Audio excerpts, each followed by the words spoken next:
전한길 씨가 계속 등장을 하더라고요. 이번에는 뭐 당대표 후보들에게 공개 질의서 보낸다고 했는데 그럼 내용이 뭐냐? 이렇게 기자들이 이제 물어보니까 윤석열 전 대통령과 절연할 거냐? 친한계 출당시킬 거냐? 뭐 이런 질문도 있다는데요. 뭐 밖에서 오시는 분은 상당히 재밌을 거예요.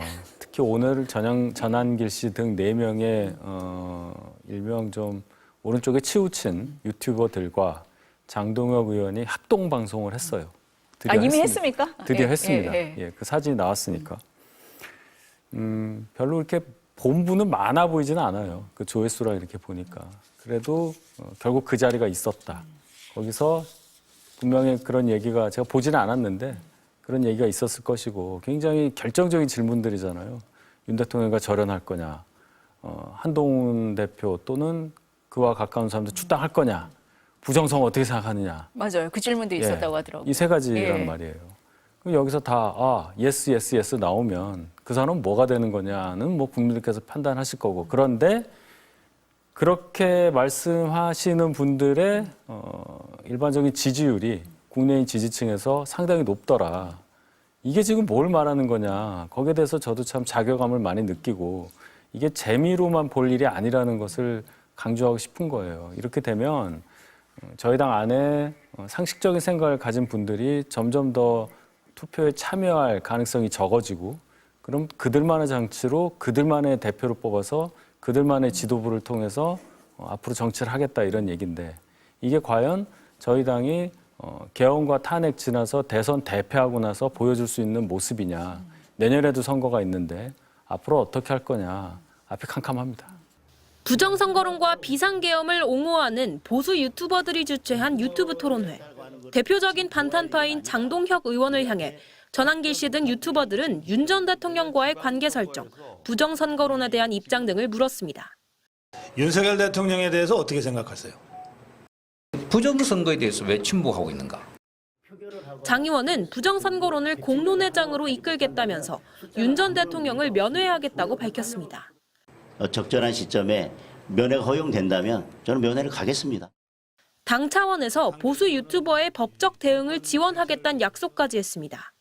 그러면 국힘 차원에서 당 차원에서 우리 보수 유튜버들에 대해서 법적 보호라든가 제가 공동 대응하겠다는 약속의 말씀을 드리고요. 네. 국민의힘 강성 지지층의 표심을 공략하려는 의도로 보이는데 대표적인 반탄 후보인 김문수 전 장관 역시 전한길 씨가 왜 극우냐며 강하게 반발했습니다. 이 좌파들이 쳐놓은 그 프레임에 갇혀가지고 지금 걸핏하면 우리 보고 극우라 그러는데 누가 극우입니까? 친윤, 반탄 후보들의 발언 수위가 높아지면서 극우화 논란이 커지는 가운데 최고위원 선거마저 친윤 강성 후보들이 대거 지원하면서 차기 지도부에 대한 우려가 커지고 있습니다.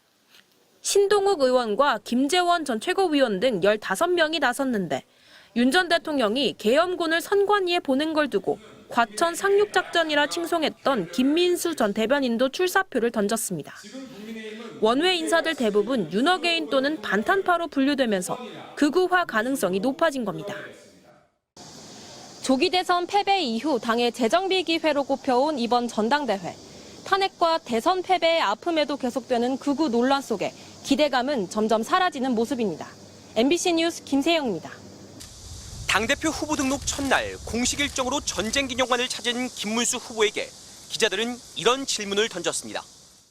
전한길 전 한국사 당사가 오늘 국회 직위서에 답변할 예정이란 보도가 나왔는데 전 씨가 친윤석열 후보인지 확인하는 면접을 실시하겠다고 했는데 여기에 응할 건지 물어본 겁니다. 김문수 후보는 검토하겠다고 답했습니다. 무슨 질의를 했는지 이런 거 봐서 제가 검토를 더 해서 답변을 하도록 하겠습니다. 네. 이미 반탄 후보를 자청한 장동혁 후보 측은 전 씨의 면접에 응할 것으로 알려졌습니다. 입당한 지 2달도 안 된 책임당원 전한길 씨가 당대표 후보들을 쥐락펴락하는 상황이 펼쳐지고 있는 겁니다. 자기가 국민의힘의 주인이다 이렇게 주장을 하기 시작했어요. 내가 장동혁, 김문수를 단일화하겠다 이렇게까지 강조하고 계세요. 저는 당꼴이 그러니까 이게 뭐냐. 한동훈 전 대표는 진짜 극우 간별사에게 기꺼이 간별받겠다고 줄 서면서 우리 당에 극우 없다고 하는 건 국민과 당원을 기만하는 거라며 날을 세웠습니다. 국민의힘을 강타한 또 다른 논란은 이른바 신천지 개입설입니다. 홍준표 전 대구시장이 신천지 교주인 이만희 씨에게 들었다며 지난 20대 대선 경선에서 신천지 10만여 명이 개입했다고 폭로하면서 당은 혼란에 빠졌습니다. 당장 송원석 비상대책위원장이 나서 근거 없다며 선을 그었지만 무슨 근거로 그런 뚱딴지 같은 말씀을 하셨는지 이해는 솔직히 되지 않습니다. 같은 당 안에서조차 아예 없는 소리가 아닐 거라는 주장도 나왔습니다. 신앙적 그 결합체를 가지고 특정 후보를 갖다 당선시킬 수도 있고 우리가 큰 역할을 할 수 있다. 그러면서 접근을 해와요. 여기에 여당인 더불어민주당이 진상조사단을 꾸려 신천지 개입 의혹을 규명하겠다고 나서면서 국민의힘의 혼란은 안팎으로부터 가중되고 있습니다. 또 국민의힘 의원들에 대한 특검 수사가 본격화되면서 당내에서조차 과거 통합진보당 사례처럼 위헌 정당으로 해산될 수 있다는 위기감이 고조되고 있습니다. MBC 뉴스 이문현입니다.